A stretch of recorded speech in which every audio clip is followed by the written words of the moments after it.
As 2014 comes to a close, we want to make sure to wish you a very, very happy new year. You know, I think about and reflect a lot of things that happened this past year, about where things are going in the new year. Many will be considering a New Year's resolution. But let me encourage you that it's not about a day or a resolution. It's about getting a fresh revelation of the purposes of God for our lives if we're going to provoke a true spiritual revolution. I'm right here in Tokyo, Japan. In a few hours it'll be New Year's Eve.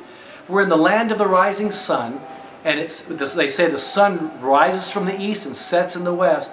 I'm believing from this very place, when we're praying for God to do a work in this country where less than 1% profess to know Christ, but God is going to do something great in this country this coming year.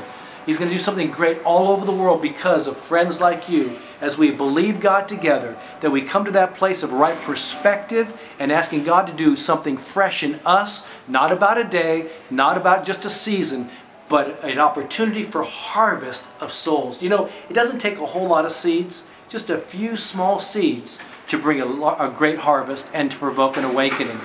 God is calling us to be spiritual revolutionaries, to see good news in the midst of bad news places. We can see all the bad news on the news every day, but God has a destiny for each and every one of us. I've been reflecting even recently of the 21 days of worship, fasting, and prayer that we hosted in Houston, Texas from December 1 to 21. Because some things and breakthroughs only come through corporate worship, prayer, and fastedness together. And I believe it wasn't just about our city, it was for our nation, for our generation, and for the nations of the world. Yes, there's bad news all over the world, but I believe we would agree together, worship together, focus on Jesus together, and live a fasted life, that we're about to enter into a season of renewed focus, revolution, and revelation in the purposes of God.